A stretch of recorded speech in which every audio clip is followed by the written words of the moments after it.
की जरूरत है कि जो लोग भी जनसुराज छोड़कर भारतीय जनता पार्टी में शामिल हुए हैं, आप उनके प्रोफाइल को चेक कर लीजिए।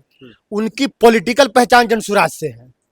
जनसुराज ने उनको पॉलिटिकल पहचान दी, उनको राजनीति में उनका पदार्पण कराया, राजनीति में उनका नाम हुआ। उसके बाद उसको भारतीय जनता पार्टी में जाए या कांग्रेस में जाए या राष्ट्रीय जनता दल में जाए, लेकिन इस बात का क्रेडिट जनसुराज को देना पड़ेगा। बदल सकता भैया है कि 40 नहीं 400 आ जाए, बाकीपुर की जनता ही अब स्टार प्रचारक बन चुकी है, तो भारतीय जनता पार्टी 40 नहीं 400 भेज दे तो क्या फर्क पड़ता है। अच्छा, धन सुराज कहा जा रहा है कि अब क्षेत्र में पैसा खूब बांटा जा रहा है, प्रशांत किशोर उतर गए हैं तो भैया भारतीय जनता पार्टी छोटा से लेकर बड़ा चुनाव हो, आप उनका ट्रैक रिकॉर्ड चेक कर ले। अभी एमएलसी का चुनाव हुआ था, अभी राज्यसभा का चुनाव हुआ, आपने देखा है किस तरीके से विरोधी दल के 4 विधायकों को इन लोगों ने तोड़ लिया। तो भारतीय जनता पार्टी तो पैसे के दम पर इस तरह की राजनीति करती रहती है, तो अपने गुनाह को छुपाने के लिए वो हमेशा कमजोर लोगों पर इस तरह का आरोप लगाते हैं। बांकीपुर उपचुनाव इन दिनों काफी उरूज पे है, इसलिए भी है क्योंकि प्रशांत किशोर की एंट्री ने पूरे माहौल को गर्म कर दिया है। प्रशांत किशोर जो जनसुराज के सूत्रधार हैं, कल तक कह रहे थे कि चुनाव नहीं लड़ेंगे, लेकिन इस बार जो है उपचुनाव बांकीपुर उपचुनाव में अपना दमखम लगा दिए हैं। भाजपा एक तरफ उनका बैनर इनकम टैक्स जो गोलंबर है, उस पूरे गोलंबर पे प्रशांत किशोर का एक बैनर लगाया जिसपे धन सुराज लिख दिया और कई तरह के और टिप्पणी की गई है। उस पर खास तौर पे हम बात करेंगे। तारिक अनवर चंपारनी जी हैं जो जनसुराज के एक मजबूत नेता माने जाते हैं। क्या कहेंगे इस तरीके से प्रशांत किशोर का जो गोलंबर पे जो तस्वीर जो लगाई गई है, इस पे क्या कहेंगे? देखिए ये तो भारतीय जनता पार्टी की बौखलाहट है, क्योंकि जब भी कोई पार्टी नेगेटिव कैंपेनिंग करती है तो आप उससे ये समझते हैं कि वो बौखलाहट में है। अगर प्रशांत किशोर जी की तस्वीर अगर इनकम टैक्स गोलंबर पे अगर लगाया है और धनसुराज लिखा है या जिस तरह की आपत्तिजनक तस्वीर लगाई है, ये नेगेटिव कैंपेनिंग है। और नेगेटिव कैंपेनिंग हमेशा उस पार्टी को, जो पार्टी उस कैंपेनिंग को करती है, उसकी बौखलाहट को दर्शाती है। जिस तरह से पिछले 2-3 महीने से जब चुनाव की घोषणा भी नहीं हुई थी, उस वक्त से जनसुराज के लोग बांकीपुर के गली गली में जाकर कैंपेनिंग कर रहे हैं, लोगों को जोड़ रहे हैं, प्रशांत किशोर से कनेक्ट कर रहे हैं। और जब चुनाव की घोषणा होती है, उसके बाद जब जनता प्रशांत किशोर को ये कहती है कि भैया आप ही को चुनाव लड़ना है, और उनके कैंडिडेचर की घोषणा होती है, फिर नॉमिनेशन होता है। अब तो नॉमिनेशन के वापसी का भी दिन खत्म हो गया, आज सिंबल भी अलॉट हो गया। तो उसके बाद जिस तरह से बांकीपुर की जनता प्रशांत किशोर जी को समर्थन दे रही है, जिस तरह से अपने हाथों हाथ उठा रही है उन्हें, ये भारतीय जनता पार्टी की बौखलाहट है कि इस तरीके की नेगेटिव कैंपेनिंग कर रही है। पार्टी, आपके पार्टी को बहुत सारे लोग जो है छोड़ रहे हैं, भाजपा ज्वाइन कर रहे हैं लगातार 2-3 दिनों से। देखिए भारतीय जनता पार्टी की ये पॉलिटिक्स रही है हमेशा से कि लोगों को दबाव बनाना, लोगों को डराना धमकाना और उसे अपने साथ जोड़ लेना। उदाहरण के तौर पर केसी सिन्हा एक सज्जन व्यक्ति थे, लेकिन प्रशांत किशोर जी के जब कैंडिडेचर का ऐलान हुआ तो उस प्रेस कॉन्फ्रेंस में प्रशांत किशोर जी के बगल में बैठे हुए थे। स्टार प्रचारक की जब सूची जारी होती है उसमें उनका नाम होता है, रात तक वो जनसुराज के साथ होते हैं और कल होकर वो भारतीय जनता पार्टी में शामिल हो जाते हैं। एक बात समझने की जरूरत है कि जो लोग भी जनसुराज छोड़कर भारतीय जनता पार्टी में शामिल हुए हैं, आप उनके प्रोफाइल को चेक कर लीजिए। उनकी पॉलिटिकल पहचान जनसुराज से है। जनसुराज ने उनको पॉलिटिकल पहचान दी, उनको राजनीति में उनका पदार्पण कराया, राजनीति में उनका नाम हुआ। उसके बाद उसको भारतीय जनता पार्टी में जाए या कांग्रेस में जाए या राष्ट्रीय जनता दल में जाए, लेकिन इस बात का क्रेडिट जनसुराज को देना पड़ेगा कि बिहार में अनेकों लोगों को, यानी सैकड़ों हजारों की संख्या में नेता तैयार किए और अब वो जिस पार्टी में जाए। तो ये पार्टी छोड़ने से क्या लग रहा है, इस चुनाव में प्रभाव पड़ेगा? देखिए हम लोगों का जो मकसद है, जो जनसुराज का मकसद है कि व्यवस्था परिवर्तन के लिए निकले हैं, और ये एक दिन में संभव नहीं है। जब किसी घर को बनाने हम जाते हैं तो पहले उसके फाउंडेशन खोदते हैं, फिर उसमें जो है ना पिलर डालते हैं, फिर उसका छत बनाते हैं, ईंट लगाते हैं, दीवार बनाते हैं, तब जाकर फिर उसका पूरा जो है ना फिनिशिंग होता है, तब जाकर वो मुकम्मल घर तैयार होता है। तो जो लोग ये सोचकर जनसुराज के साथ आए थे कि चलेंगे, टिकट मिलेगा और चुनाव लड़ेंगे और कल होकर विधानसभा पहुंच जाएंगे, तो वैसे लोगों को जनसुराज में निराशा हाथ लगेगी।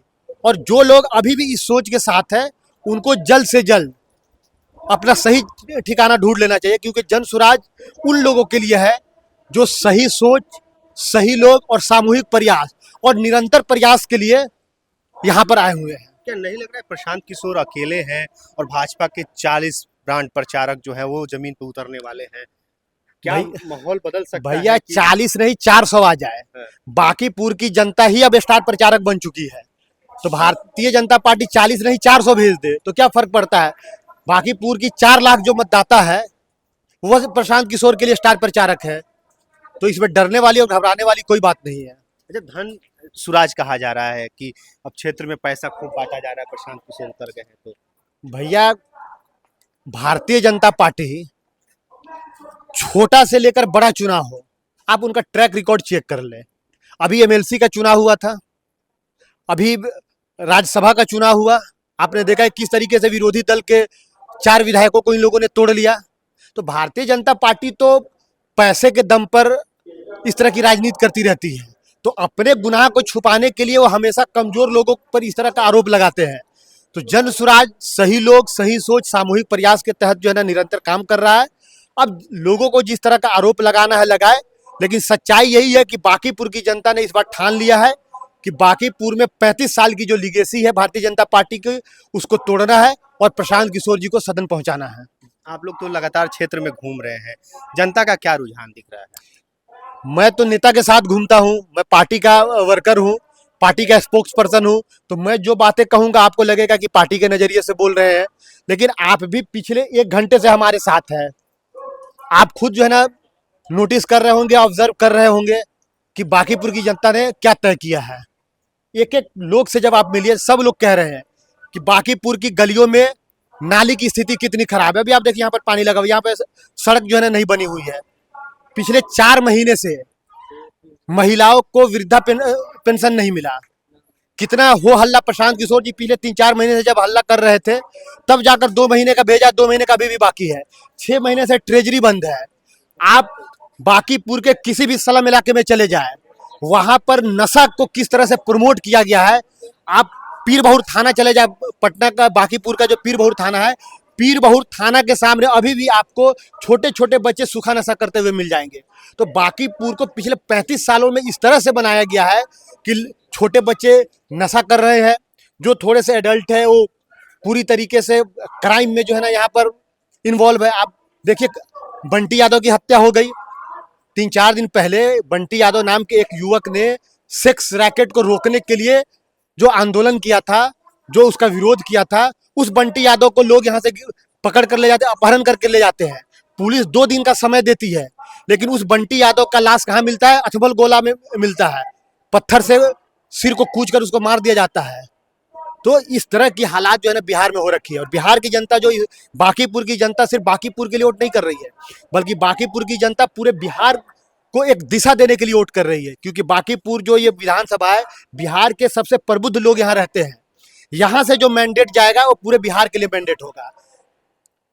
जो जंगल राज सम्राट चौधरी के कार्यकाल में पिछले 2-3 महीने से जो जंगल राज स्थापित हुआ है, जिस तरह से गरीबों के घर के ऊपर बुलडोजर चलाया जा रहा है, भरत तिवारी के साथ साथ यादव समाज, मुस्लिम समाज और अन्य समाज के युवकों को जिस तरह से इनकाउंटर करके हत्या की जा रही है, इनकाउंटर का राज स्थापित किया जा रहा है, तो बाकीपुर की जनता इन सभी मुद्दों के आधार पर वोट करने जा रही है। और जो भारतीय जनता पार्टी की जो निरंकुश सरकार यहाँ स्थापित हुई है, उस पर अंकुश लगाने का काम करेगी। चलिए, इस बार प्रशांत किशोर बाकीपुर उपचुनाव में अपनी पूरी ताकत झोंक दिए हैं। एक तरफ भाजपा उनके सामने खड़ी है, लेकिन अकेले वो पूरा क्षेत्र घूम रहे हैं। पैदल ही पूरा बाकीपुर नाप दिए हैं। कई बार वो यात्रा कर रहे हैं, लगातार उसको हम लोग कवर भी किए। अब देखना यह है कि क्या होने वाला है। को जो रिजल्ट आएगा उसमें तय होगा कि इस बार जो है जनसुराज का उपचुनाव में खाता खुलेगा, या फिर से भाजपा जो कहती है कि हमारा गढ़ है, 35-40 साल का ये गढ़ किला जो है वो आज भी उसी तरीके से बरकरार है। वो तो अब आने वाले समय में पता चलेगा। आपका क्या इस पर राय है? कमेंट बॉक्स में हमसे साझा कीजिएगा। बहुत बहुत धन्यवाद।